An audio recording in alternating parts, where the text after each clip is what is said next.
Salvatore Sal Moretti, a beloved jeweler known as the Saint, vanished from his shop on Lenox Avenue in Harlem on October 26, 1978. With him, a fortune in untraceable diamonds and jewels worth an estimated $3.5 million disappeared without a trace. The police found no signs of a struggle, no witnesses, and no forced entry. The vault was simply empty, and Sal Moretti was gone. For 46 years, the case was a ghost story, a piece of New York City folklore whispered in hushed tones. It was the perfect crime, a legendary heist pulled off by a man who either masterminded his own disappearance or fell victim to the city's shadowy underworld. The truth, it seemed, was buried forever under the weight of decades.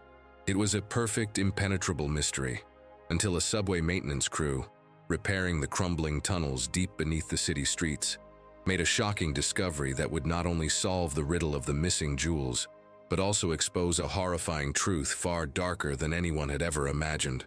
The discovery promised to rewrite history, clearing a man's name while unearthing a conspiracy that had remained hidden for nearly half a century. What they found would change everything. To understand the depth of the tragedy, you have to understand the man they called the Saint. Salvatore Moretti was not just a jeweler. He was an institution in his Harlem neighborhood. His shop, Moretti Fine Gems, was a small beacon of old-world elegance and integrity on a rapidly changing Lenox Avenue. The air inside always smelled of polishing compound, strong Italian coffee, and the faint, sweet scent of his wife's perfume. Sal himself was a man built from charisma and quiet strength. He had a smile that could disarm the most hardened cynic, and a reputation for honesty that was as flawless as the diamonds he sold. He earned his nickname, the Saint, by being the kind of man who would extend credit to a young couple desperate for an engagement ring, knowing they might take years to pay it off. He was the man who would sit with a grieving widow and fairly appraise her late husband's watch, often paying more than it was worth simply because he understood the sentiment was priceless. He wasn't just a merchant, he was a confidant, a pillar of the community. His life was one of meticulous routine and deep love. He lived for two people, his wife, Elena, and their 10-year-old son, Marco. Elena was the heart of his world, a fiery, passionate woman who managed the shop's books with a sharp mind and an even sharper wit. Their love was the stuff of local legend, a partnership built on shared dreams and unwavering support. Then there was Marco. For Sal, Marco was the future. He was his entire reason for being. The core of Sal's ambition was simple and profound: to build a legacy of honor and prosperity that he could one day pass down to his son.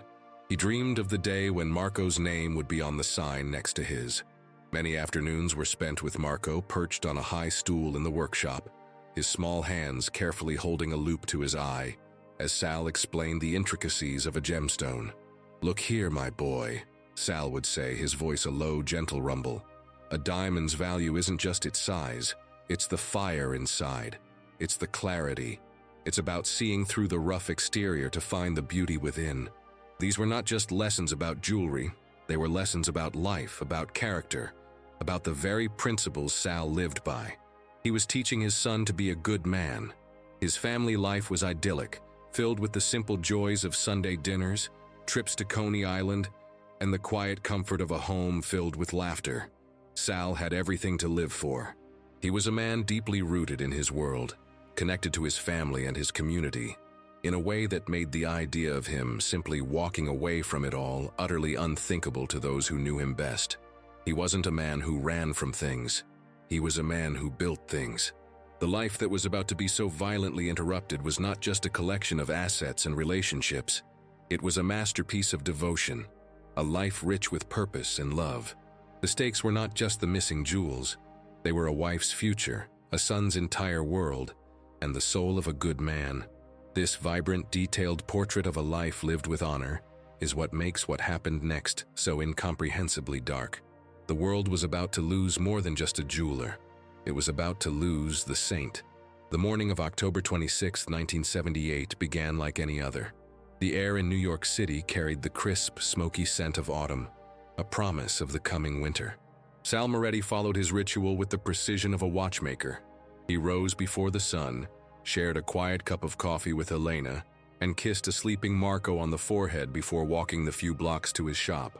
The city was still waking up, its usual cacophony a distant hum. But that day the hum felt different. There was a tension in the air, a low-grade static that Sal couldn't quite shake. He attributed it to the task ahead. For weeks he had been negotiating the private acquisition of the Stuyvesant collection, a breathtaking assortment of pre-war diamonds and Burmese rubies owned by an old reclusive Dutch family. The deal was to be finalized that evening. The collection, worth nearly $2 million on its own, was being delivered to his shop for a final, private appraisal. It was a risky move, having that much value in one place outside the formal security of a bank vault. But the sellers were eccentric and insisted on discretion. Sal had agreed, confident in his shop's formidable safe and his own quiet reputation. As he unlocked the heavy front door, the bell chimed its familiar, welcoming tune.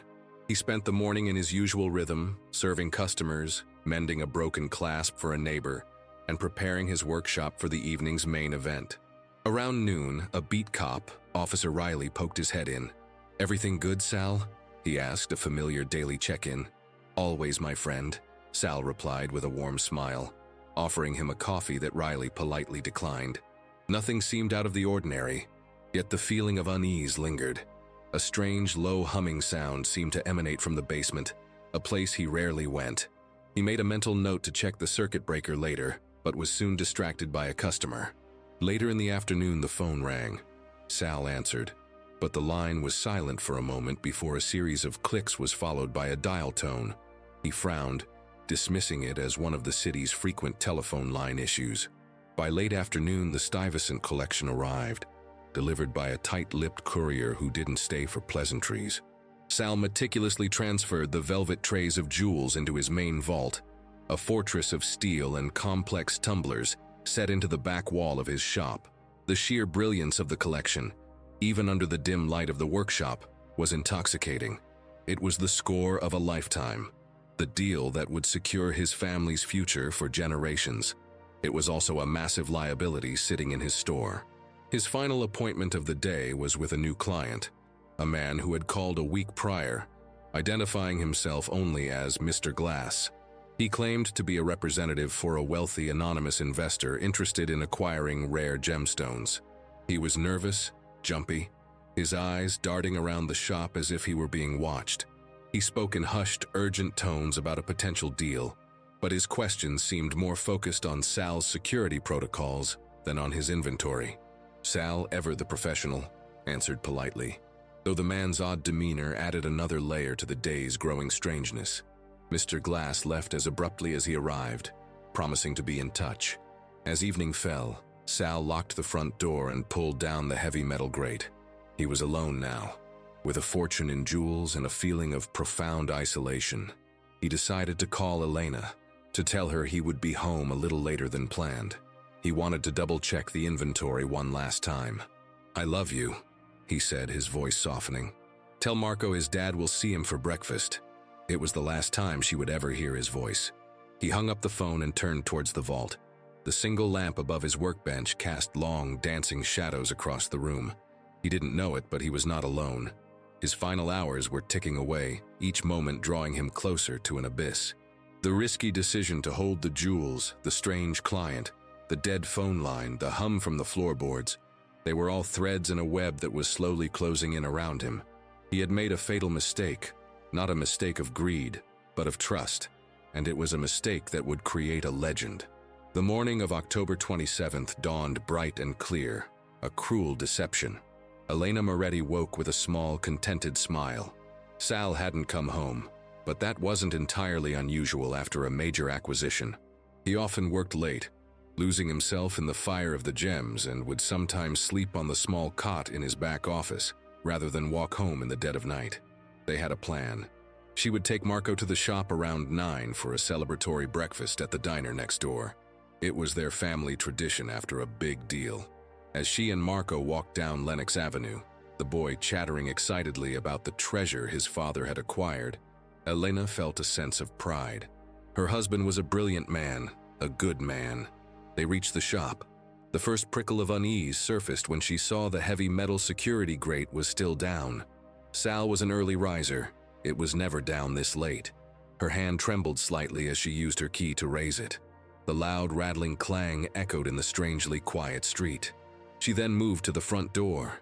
It was closed, but, to her shock, unlocked. Sal never left the door unlocked, not even for a second. A cold dread began to seep into her bones. "Sal," she called out, her voice unnerving in the silence. "We're here!" There was no reply. She pushed the door open, holding Marco's hand tightly. The shop looked perfect, almost unnervingly so. Nothing was out of place. The glass display cases gleamed. The velvet busts stood in neat rows, and the scent of coffee was still faint in the air. But the silence was a living thing, heavy and oppressive. "Papa?" Marco whispered, his small voice swallowed by the stillness. Elena's eyes scanned the room, her mind racing, trying to reconcile the normality of the scene with the screaming wrongness of it all. Then she saw the clues. Small things, but they were monstrous in their implication. On the edge of Sal's workbench sat an ashtray containing a half-smoked cigar. Sal was a meticulous man. He never left a cigar unfinished. It was a small violation of a deeply ingrained habit, a crack in the mirror of his predictable world. Her gaze then drifted to the back of the shop, to the massive circular door of the main vault. It stood slightly ajar. Her heart hammered against her ribs. She walked slowly towards it, a sense of vertigo washing over her. She pulled the heavy door open. It was empty.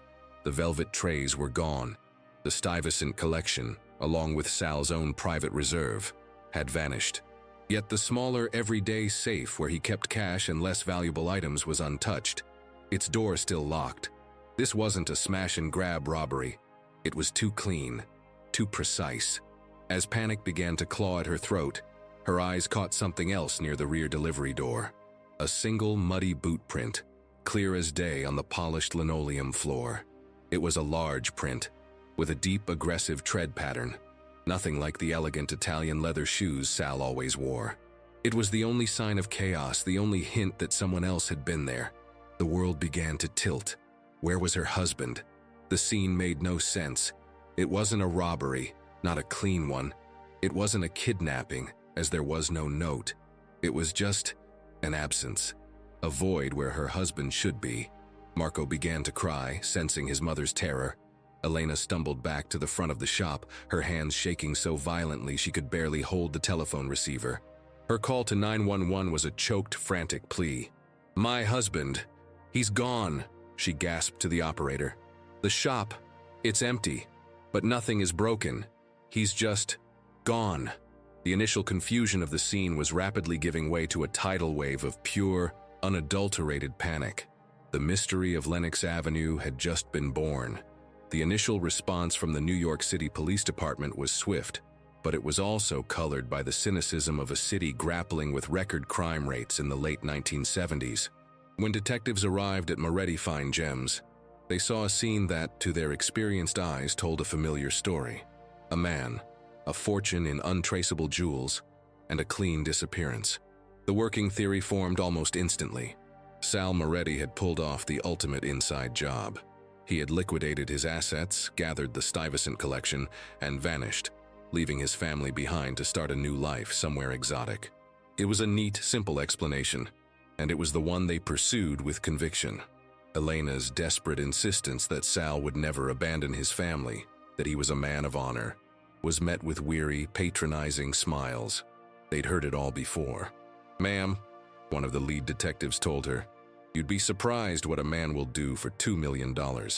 This initial flawed assumption became the cornerstone of a failed investigation. The entire search was predicated on finding a man who was hiding, not a man who had been taken. They issued alerts at airports, bus terminals, and border crossings. They checked his bank accounts, which were untouched. The lack of financial activity was seen not as evidence of foul play, but as proof of Sal's cunning. He's smart, the detectives would say. He's living off the jewels." The investigation was further derailed by a man who should have been leading it toward the truth. Detective Finnegan. A seasoned, respected veteran of the precinct, Finnegan was assigned as a senior investigator on the case. From the very beginning, he was the loudest and most persuasive voice championing the theory that Sal had simply run away. He skillfully steered the investigation away from any evidence that contradicted this narrative.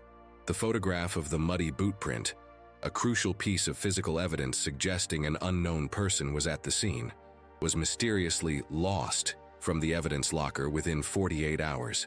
Finnegan blamed it on a clerical error, a common enough occurrence in the chaotic pre-digital world of precinct paperwork.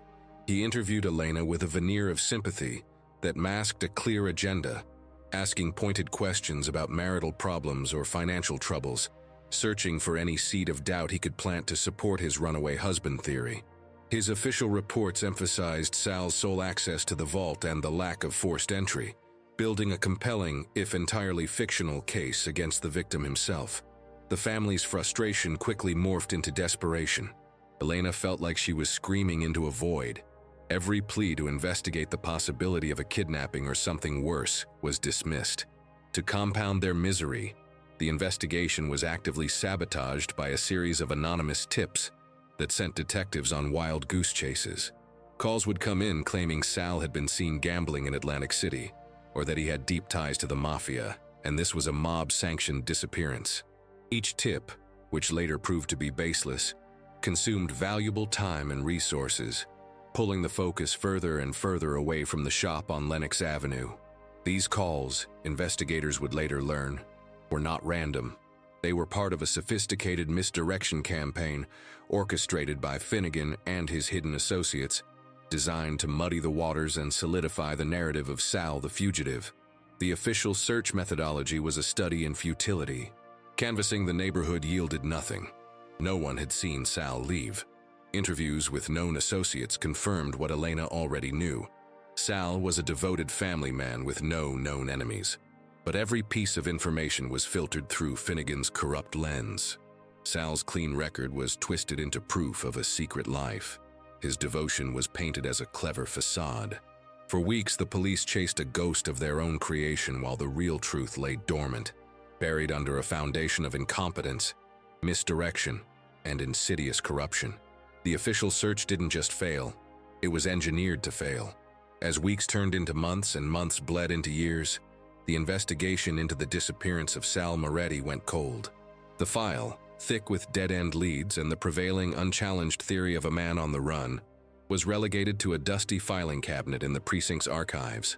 For the NYPD, it became a closed chapter, a legendary case of a master thief who got away clean. But for the Moretti family and the Harlem community, it was a raw, open wound that refused to heal. The passage of years was merciless. The world moved on, but Elena and Marco were trapped in the amber of that one terrible morning. Elena, a ghost in her own life, refused to give up the shop. She kept it open, not as a business, but as a vigil. She believed with every fiber of her being that one day Sal would walk back through the door, and she wanted everything to be just as he had left it. The shop became a living memorial, a place frozen in time, but the vibrant soul of it was gone. The business dwindled as customers, unsure what to say, slowly stopped coming. The financial strain was immense, but Elena held on, fueled by a stubborn, heartbreaking faith in her husband's innocence. For Marco, childhood was stolen. He grew up in a house where his father's name was a constant, aching presence. At school, he was the boy whose dad was a famous robber. He got into fights, defending a father he barely remembered against whispers and playground taunts. He saw the toll the mystery took on his mother, watching her spirit slowly erode under the weight of unresolved grief and public suspicion. He grew from a boy into a man, forever defined by the question that had no answer. He was the son of a ghost, the son of a legend, the son of a thief. The profound emotional toll rippled outward, staining the community. The story of Sal, the Saint Moretti, became a grim piece of New York folklore, the Lenox Avenue ghost heist. Tour guides would sometimes point out the fading storefront of Moretti Fine Gems, spinning tales of the genius jeweler who vanished with millions. Was he living on a private island under an assumed name? Was he the victim of a mob hit, his body encased in the concrete foundations of Giant Stadium? As one popular theory suggested, the empty vault, the man who evaporated into thin air. It was a perfect, chilling mystery, and Sal was its central character, recast from saint to phantom. The shop itself became a sad landmark, a symbol of the enduring puzzle. People would cross the street rather than walk directly in front of it, as if it were haunted by the questions left behind. It was a place of deep-seated hopelessness, a constant reminder of a life interrupted and a truth lost. After 20 long, grueling years of waiting, Elena Moretti passed away, her heart finally giving out. She died without ever knowing what happened to the love of her life, though she never once wavered in her belief in him. Marco, now a man in his early 30s, was left truly alone, the sole inheritor of his family's tragic legacy. He finally closed the shop, unable to bear the weight of his mother's vigil any longer. For Marco, and for the city, the case was no longer an active investigation. It was history. It was a cold, hard stone of a story, a permanent fixture in the city's mythology, a testament to the fact that some secrets, it seemed, were meant to be kept forever. For 46 years, the truth about Sal Moretti's disappearance lay dormant, buried not only by time and apathy, but by concrete and steel. The legend of the ghost heist was so firmly entrenched that no one thought to question it. The file remained closed, the story finished. The resolution, when it came, was not the result of a determined detective reopening a cold case or a deathbed confession from a guilt-ridden mobster. It was a complete accident, a random twist of fate delivered by the mundane, grinding work of keeping a city from falling apart. In the spring of 2024, the New York City Metropolitan Transportation Authority, MTA, embarked on a massive, long-overdue structural repair project on the IRT Lenox Avenue line, one of the oldest subway routes in the city. Decades of water damage and neglect had compromised the integrity of the tunnels running deep beneath Harlem. A crew of construction workers was tasked with reinforcing a section of the tunnel wall, located almost directly beneath the address that once housed Moretti Fine Gems. Their job was to drill into the thick concrete, insert rebar, and seal up cracks in an old, forgotten utility conduit that ran parallel to the main subway tracks. It was loud, dirty, thankless work. On a Tuesday afternoon, a young worker named Luis was operating a heavy-duty rotary hammer, drilling into a thick section of the tunnel's load-bearing wall. Suddenly, the drill bit slammed to a halt with a screech of tortured metal. It had hit something that wasn't concrete or rock. His foreman came over, cursing the city's ancient infrastructure. They assumed they'd hit an old pipe or a forgotten piece of structural steel. Using sledgehammers and crowbars, they began to break away the surrounding concrete to get at the obstruction. After an hour of grueling work, they had chipped away enough to see what they had hit. It wasn't a pipe. It was a dark, heavily rusted metal box, about the size of a small briefcase, wedged deep inside a man-made cavity. It was clear this cavity was not part of the original construction. It had been carved out and then expertly sealed over with brick and plaster, becoming one with the tunnel wall over the decades. The foreman, intrigued, reported the strange find, following protocol. It was likely just old tools or forgotten city equipment. The discovery was logged and would have been forgotten, a minor curiosity in a long day's work, if not for another stroke of pure chance. The report of the unidentified metal container found in the Lenox tunnel made its way into a low-level city infrastructure bulletin. That bulletin was emailed to a list of retired city employees, including a former NYPD detective named Ray Peterson. Peterson was a rookie back in 1978, and while he wasn't on the Moretti case, he remembered the buzz around the precinct. He remembered the legend of the jeweler who vanished. Reading the location of the discovery, a sealed-off cavity in the tunnel wall directly below the site of the old jewelry shop, sent a jolt through the 72-year-old man. It was a wild, improbable long shot, but after 46 years, a long shot was all it took. Peterson picked up the phone and made a call to the cold case unit, his voice filled with an excitement he hadn't felt in years. "You're going to think I'm crazy," he started, "but I think you need to take a look at a box they just pulled out of the Lenox Avenue tunnel." This was the moment, the unrelated catalyst, the pivotal accidental turn that shifted the narrative from a dormant mystery into a breathless race for resolution. The quiet hum Sal Moretti had heard from his basement all those years ago was finally about to be understood.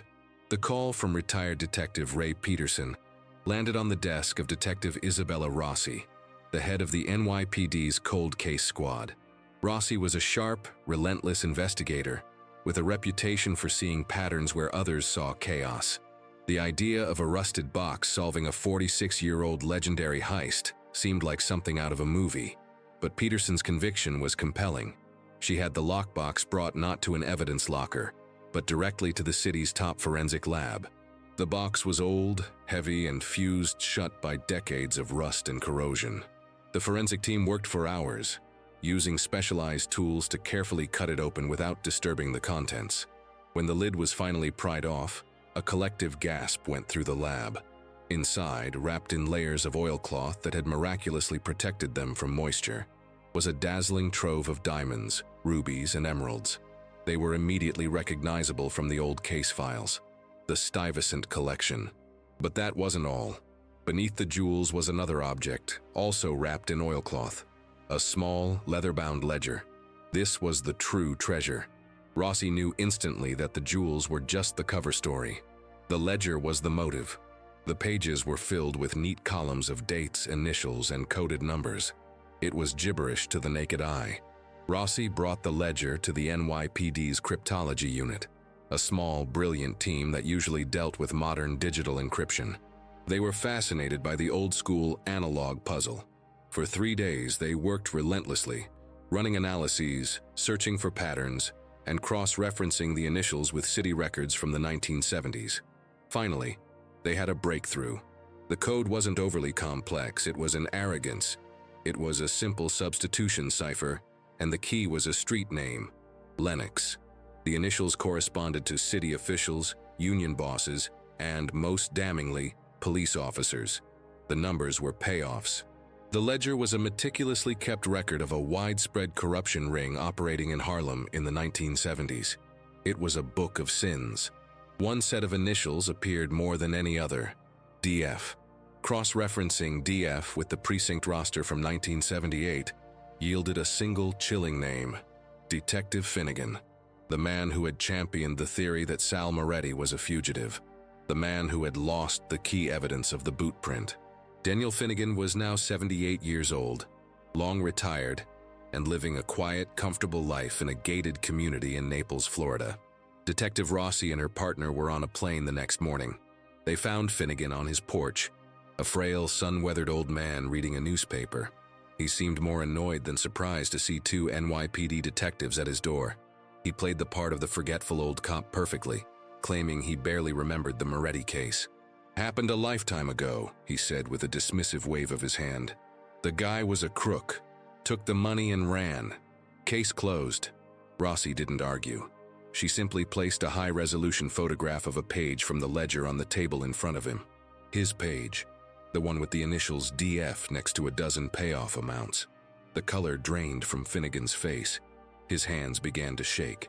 The carefully constructed facade of a harmless retiree crumbled in an instant, replaced by the hunted look of a man whose past had finally caught up with him. He was silent for a long time.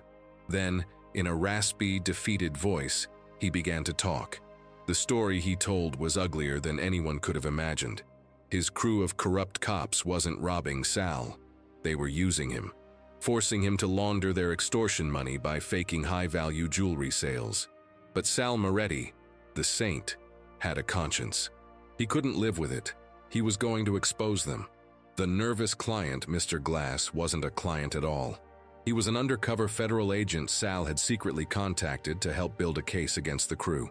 Finnegan's crew had a mole in the DA's office who tipped them off that Sal was about to talk. That night, they didn't go to the shop to rob it. They went to silence Sal. There was a confrontation. Sal refused to back down.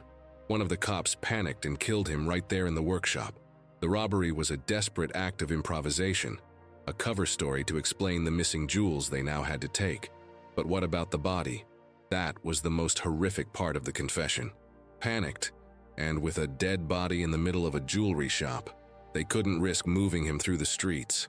But Finnegan remembered something from a prior inspection of the building, a hollow utility void behind the shop's basement wall, a forgotten shaft that ran all the way down to the subway conduit. In the dead of night, they broke through the thin brick wall in the basement. lowered Sal Moretti's body into the dark, cold void, and sealed the wall back up, brick by meticulous brick. They hid the lockbox with the jewels and their damning ledger in a separate part of the tunnel, planning to retrieve it when things cooled down. But the crew soon fell apart, driven by paranoia and greed, and the risk of going back was too great.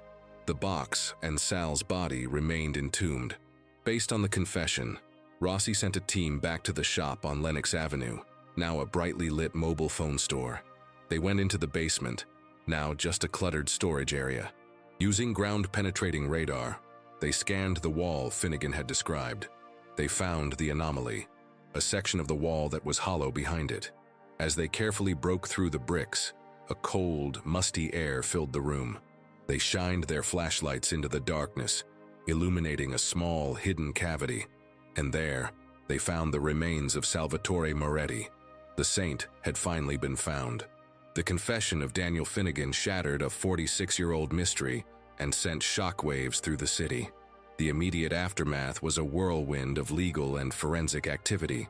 Finnegan was arrested on the spot, his comfortable retirement in the Florida sun replaced by a cold interrogation room in New York. Based on his detailed confession and the damning evidence in the recovered ledger, arrest warrants were issued for the other surviving members of his corrupt crew. 2 were found in nursing homes, their crimes long forgotten by all but themselves. Another was living under a new name in Arizona. The mole in the 1970s DA's office had passed away years ago, but his role in the conspiracy was now a matter of public record. The story that emerged was one of systemic rot. Finnegan and his crew were not just a few bad apples. They were a well-organized criminal enterprise operating from within the NYPD. They had been shaking down businesses across Harlem and the Bronx for years, using their badges as weapons of extortion. Sal Moretti was one of their victims. They had approached him months before his death, forcing him into a devil's bargain. Launder their illicit cash by creating false receipts for non-existent jewelry sales, or they would harm his family and fabricate charges that would ruin his business. Sal, trapped and terrified for Elena and Marco, initially complied. The saint was forced to participate in a deeply sinful enterprise, but his conscience was a powerful force. The moniker his community had given him was not just a nickname, it was who he was. He couldn't live a lie. The strain of the deception became unbearable. This was the why. It wasn't about a simple robbery. It was about the integrity of a good man pushed to his absolute limit. Sal made the courageous and ultimately fatal decision to fight back. He secretly contacted a federal task force that was investigating police corruption. The nervous Mr. Glass was indeed a federal agent, meeting with Sal to gather evidence for a RICO case that would have brought down Finnegan's entire operation. But the crew was protected. Their mole in the district attorney's office got wind of the federal probe and Sal's involvement. He warned Finnegan that their world was about to collapse. The crew realized they had only one option: permanently silence their most dangerous threat. The murder of Sal Moretti was an act of brutal self-preservation. The staged heist was a stroke of cruel genius. They knew Sal's reputation, and the massive Stuyvesant collection provided the perfect cover. They would not only eliminate their problem but also frame him as the perpetrator, ensuring no one would ever look for a body. They would further enrich themselves with the jewels. It was a plan designed to create a myth, to bury the truth under a legend so compelling that it would never be questioned. And for 46 years, it worked perfectly. While the legal machine ground forward, another, more personal process was underway. The human remains found in the wall were sent for DNA analysis. Using a sample from Sal's now adult son, Marco, the lab confirmed the inevitable. After nearly half a century of being a ghost, Salvatore Moretti was officially, tragically identified. The legal case was closed, but the full story of why a good man died was just beginning to be understood by the world. He hadn't run away. He hadn't been the victim of a random mob hit. He had been executed for choosing to do the right thing. The news reached Marco Moretti on a Tuesday afternoon. He was 56 years old now, an architect with a quiet life in the suburbs, a man who had long ago made a fragile peace with the gaping hole at the center of his life. The call came from Detective Rossi. Her voice was gentle but direct. "Mr. Moretti," she said, "we've found your father."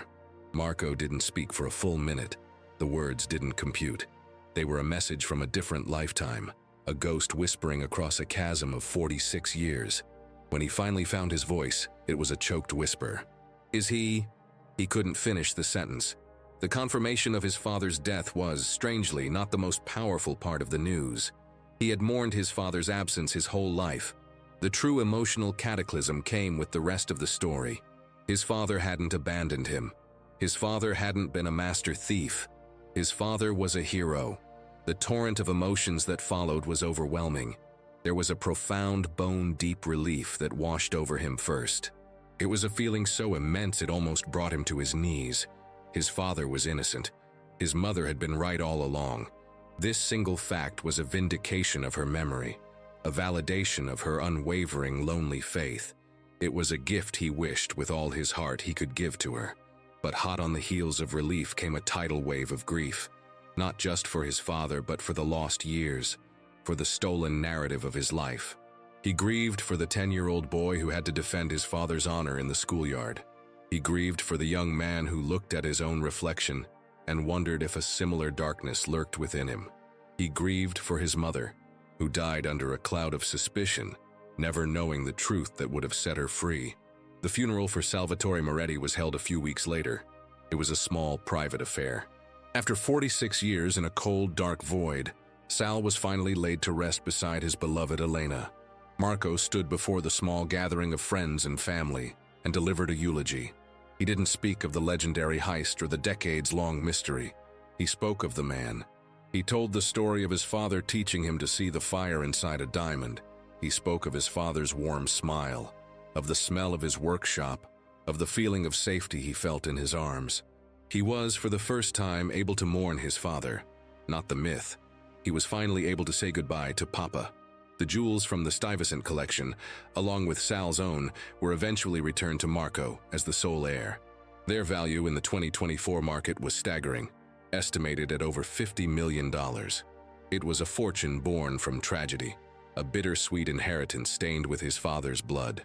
Marco knew he could not simply keep it. It felt wrong. In a move that honored the true legacy of the saint, he announced the formation of the Moretti Foundation, a non-profit organization dedicated to supporting the victims of police corruption and funding innocence projects that work to exonerate the wrongfully accused. The money that had been the catalyst for his father's murder would now be used to fight the very darkness that had taken his life. It was a final, poignant act of resolution, turning a symbol of greed into an engine for justice. The case of the Lenox Avenue ghost heist, once a celebrated chapter in the annals of New York crime, was rewritten. It was no longer a story about a brilliant, audacious robbery. It became a somber, cautionary tale about the quiet courage of one man and the insidious nature of systemic corruption. Salvatore Moretti's legacy was transformed.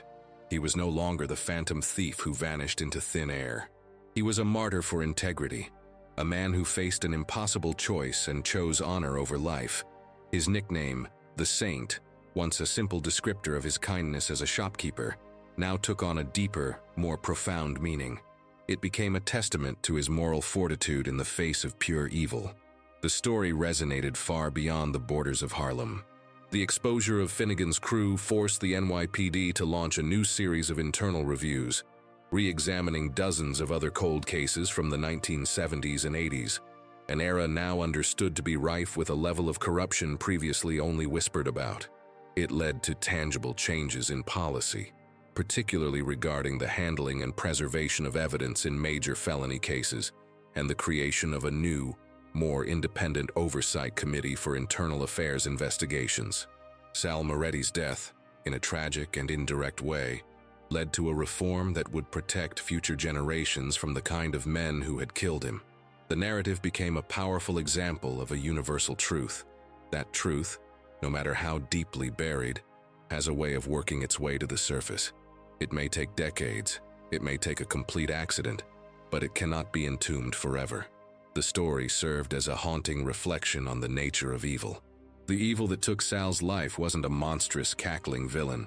It was the banal, creeping evil of ordinary men who chose power and greed over their sworn duty, a rot that they concealed behind a badge and a gun. But the story's ultimate theme was not one of darkness, but of light. It was about a father's love, so strong that his son felt its pull across a lifetime of absence.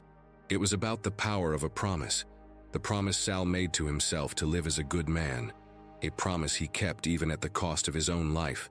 The legacy of Sal Moretti was not the empty vault, but the full heart of a man who knew what he stood for. For 46 years, Sal Moretti's name was tied to a legendary disappearance. Now, it is forever linked to the quiet courage that costs a man his life, and the truth that even concrete and time cannot entomb forever. The darkness of the past can be brought to light, but the scars it leaves on families and communities can last for generations. The story of the saint is a reminder that the most important treasures are not the ones we keep in a vault, but the integrity we carry inside ourselves. If this case struck you, and you believe that stories of truth and justice need to be told, please help our channel grow by hitting the like button, sharing this video with others, and subscribing for more true crime mysteries that challenge what we think we know. We have a question for you, and we'd love to read your thoughts. Tell us in the comments, do you think there are other secrets, other stories like Sal's, still buried beneath the streets of our cities, just waiting for a chance discovery to bring them to light?